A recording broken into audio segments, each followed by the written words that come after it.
The most powerful man in Russia might be living his last days in power. June 24th, 2023. For the first time in almost 25 years, tanks rolled against Putin.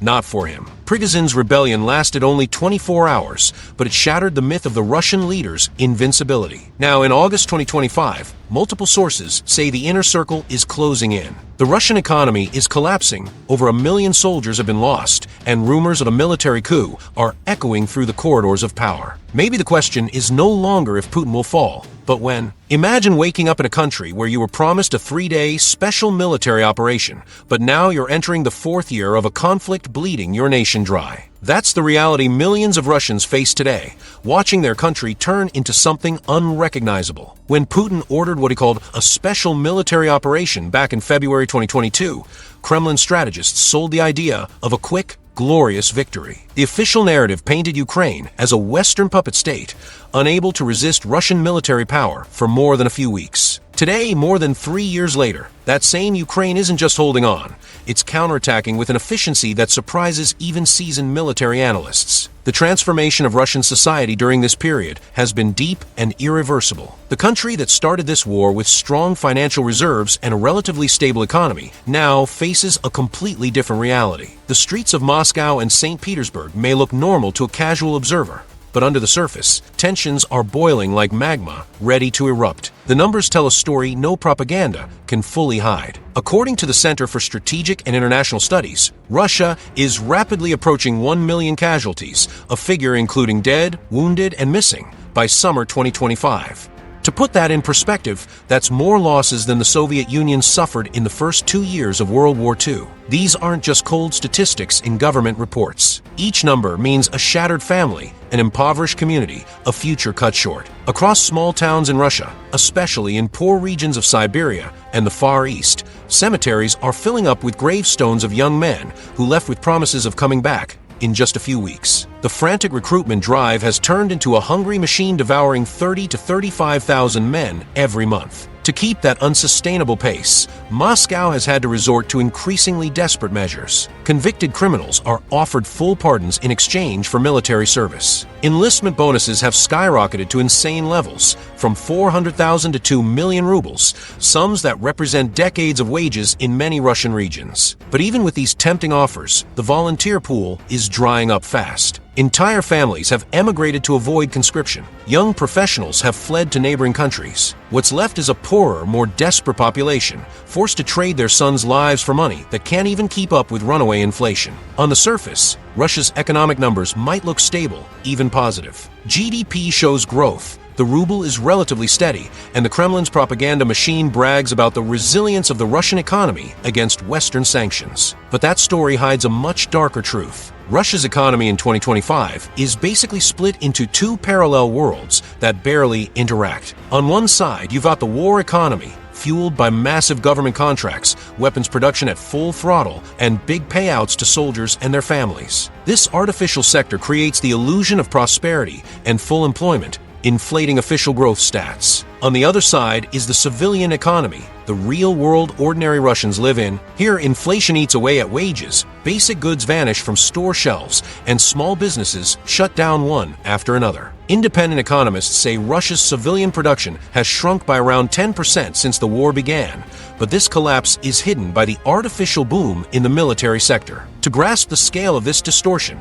imagine a family where one member makes money building weapons that will be destroyed the next day, while everyone else loses their jobs because there's no investment in education, healthcare, or civil infrastructure. Short term, household income might even rise. Long term, the family is doomed to poverty. International sanctions, initially dismissed as ineffective by Kremlin propagandists, are now showing their true destructive power. High-tech goods are out of reach. Essential electronic components for the civilian industry have simply vanished. The international banking system, vital for any modern economy, is cutting Russia off more and more. Experts at the Atlantic Council warn that 2025 might be the year Russia's economy finally freezes under sanctions. The first cracks appeared at the end of 2024, and now they're widening month by month. It's like watching a massive iceberg split. The process is slow, but the final collapse could come suddenly and catastrophically. Russian history offers chilling parallels to today. It's no coincidence that the country's most turbulent times were preceded by situations eerily similar to what Putin now faces. In August 1991, a group of Soviet hardliners tried to overthrow Mikhail Gorbachev in a desperate coup to save the USSR. The plotters, including vice presidents and defense ministers,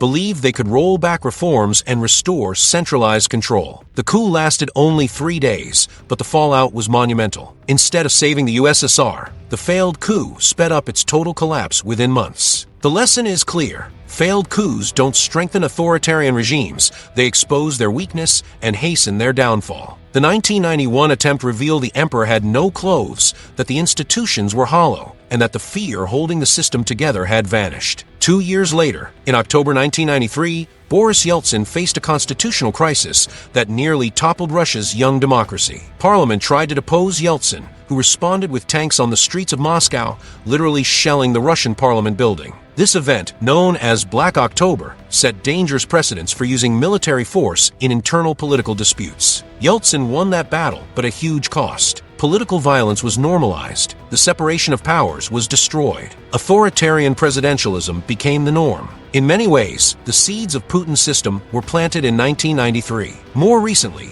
Yevgeny Prigozhin's rebellion in June 2023 might be the closest parallel to today's instability rumors. For 24 terrifying hours, the world watched as private military forces marched toward Moscow, seized entire cities, and openly challenged Putin's authority. The rebellion ended abruptly, almost mysteriously. Prigozhin backed down, supposedly in exchange for safety guarantees. But the damage was done. As the Institute for the Study of Democracy noted, the event exposed the weakness of Russia's security forces and showed Putin's inability to use his forces effectively against an internal threat. 2 months later, Prigozhin died in a plane crash that few believe was really an accident. But his death didn't erase the lessons of his rebellion. If a businessman with Kremlin ties could get that close to Moscow with armed forces, what other internal threats are lying dormant? While Russia struggles with internal crises, Ukraine has turned into something Putin never imagined. The country he once dismissed as a Western puppet has become a serious military power, capable not just of resisting,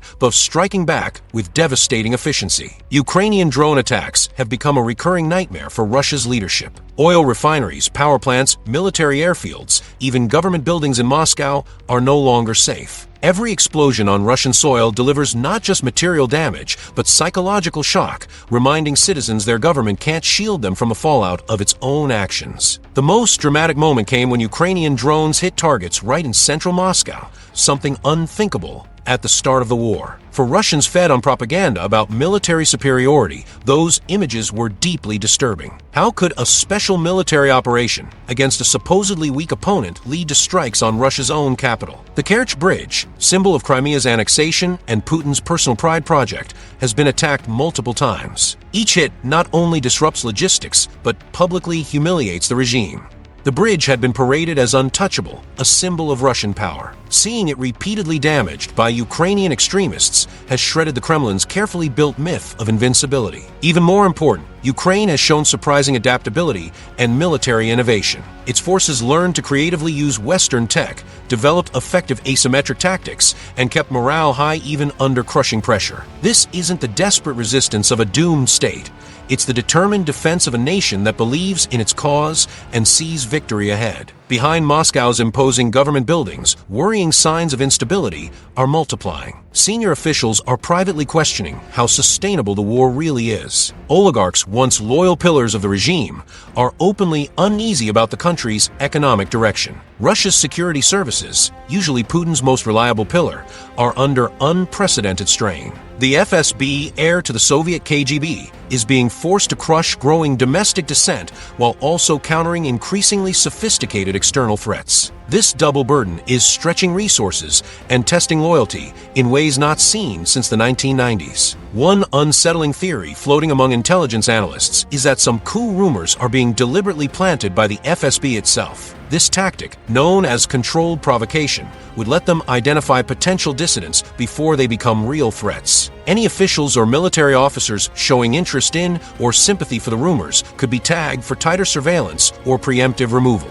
If true, this means the coup rumors are themselves a repression tool. Every whispered conversation, Every private message about instability, every hint of doubt in Putin's leadership could be monitored and logged. In a system where paranoia and control go hand in hand, the line between real and manufactured threats grows dangerously blurry. But this strategy carries risks. Rumors, even when fabricated, can take on a life of their own. People who never considered rebellion may start entertaining the idea once they see others questioning the system. Public declarations of loyalty can be forced, but private doubts keep growing. A less visible but potentially more devastating crisis is unfolding in Russia's demographics. The country was already facing population decline before the war, but now it's reached catastrophic levels. Hundreds of thousands of young men are dead or permanently disabled. Hundreds of thousands more fled abroad to dodge conscription. At the same time, educated young women are emigrating, looking for futures in countries where their children won't be drafted into endless wars. This demographic bleeding can't be quickly reversed. Even if the war ended tomorrow, it would take decades for Russia to regain the lost human capital. In some remote regions, entire villages have been emptied of working-age men.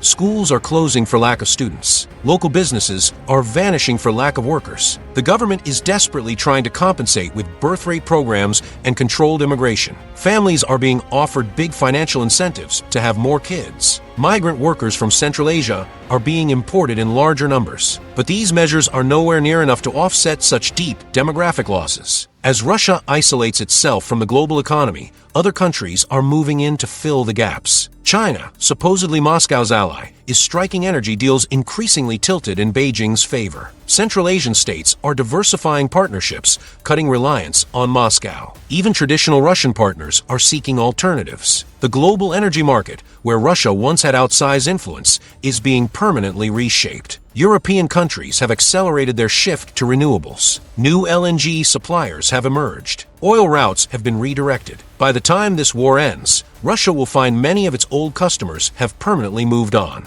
This isn't just an economic shift, but a geopolitical one. Russia's clout in international organizations is steadily shrinking. Alliances once led by Moscow, like the Collective Security Treaty Organization, show cracks. Countries that once saw Russia as an indispensable protector are now exploring alternative security partnerships. Looking at history and current trends, experts outline several possible scenarios for Russia's future. None of them offer easy stability or smooth transitions. The controlled collapse scenario would mean a gradual leadership change, likely through internal pressure within the power apparatus itself. Successors would try to negotiate an honorable exit from the current war, keeping as much of the system intact as possible. But this would require coordination and compromise that might not exist among Russia's rival factions. The regional fragmentation scenario is more alarming. As the world's largest country by territory, Russia has always faced centrifugal pressures. Resource-rich regions like Siberia might question why they should keep funding Moscow's failed military adventures. Ethnic republics, especially in the Caucasus,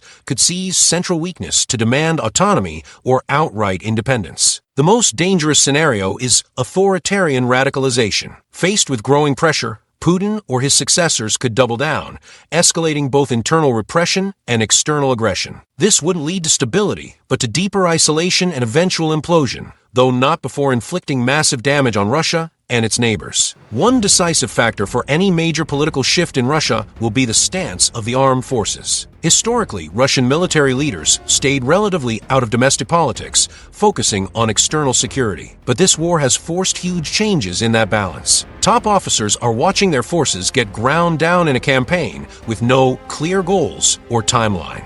Modern equipment is being lost at alarming rates. Seasoned soldiers are being replaced with barely trained conscripts. Russia's traditional pride, its ability to project military power, is being systematically eroded. More importantly, professional commanders know the current war is undermining Russia's long-term national security. Resources that should be going into modernization are being wasted on operations with no lasting strategic gains. Traditional defense alliances are fraying. Deterrence capability, the backbone of any defense strategy, is being hollowed out. As Putin sits in his official residence, surrounded by increasingly nervous aides and darker reports by the day, one fundamental question hangs in the air. Can a system built entirely around one man survive once that man can no longer deliver the promises that justified its existence? Russia in 2025 isn't the Russia of 2000, when Putin came to power promising order, prosperity, and international respect. It's a country impoverished by military adventures, isolated by its own actions, haunted by uncertainty about its future. With every passing day, the gap between those early promises and today's reality grows wider. The coup rumors swirling in Moscow may or may not turn into real action, but their very existence signals something deeper: the erosion of legitimacy that underpins any political system. The question is no longer whether Russia will change, but when and how. History teaches us that empires don't slowly fade away. They stay seemingly stable for years, until the built-up pressures trigger sudden, dramatic collapse. Will it just take one bold officer to change everything? That's up to the Russian people and those who aim to lead them. What we know for sure is that the current situation has become unsustainable, and change, one way or another, is inevitable. If you want to follow how this story unfolds, subscribe and turn on notifications. History is being written before our eyes. Don't miss a single chapter of this saga shaping the 21st century.